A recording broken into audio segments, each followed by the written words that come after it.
Thank you, Chairman Durbin. Ranking Member Grassley, thank you for holding this hearing. Each of you are adults now. You are grown women. You've demonstrated your strength, your determination, your persistence in testifying here today. But as we all know, in terrible detail, you were victimized as young girls, and we have failed you. United States Olympic Committee, USA Gymnastics, those in federal law enforcement who were responsible for taking your horrible testimony and translating it into prompt and decisive action to protect other children and to secure justice for you. Thank you for the courage it takes to testify and to insist on justice. Thank you to Senator Blumenthal and Senator Moran for your persistent and effective engagement in this.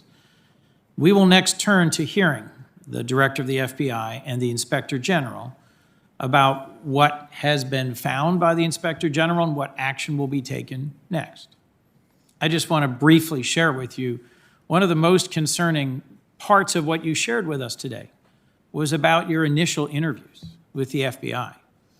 Where it was conducted, how it was conducted, that you were left alone as a teenage girl to have an interview by phone with an FBI agent who somehow suggested what you were testifying to wasn't horrific, or tried to persuade you that it wasn't that bad, or under a circumstance that made it clear to you that the person responsible for USA Gymnastics might be present and might have somehow compromised that interview.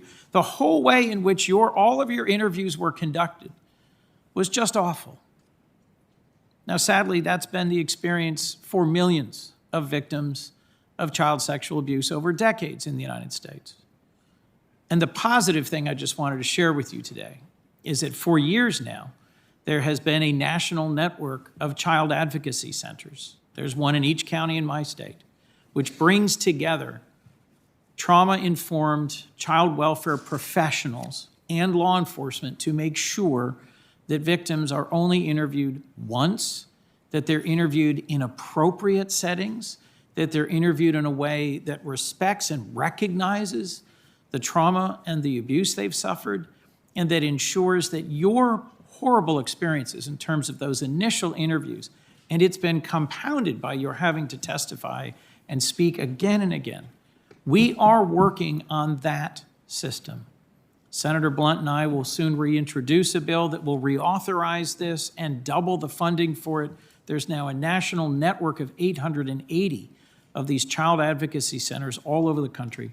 So I just wanted to share with you and with any victim of abuse or the families who know about their child's abuse who might be watching, that what happened to you should not and need not happen again.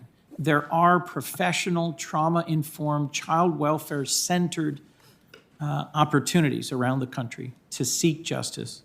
And Ms. Maroney, I can see what I've just said has particularly impacted you. Thank you, all four of you, for your courage, your persistence, and your demands for justice. Thank you.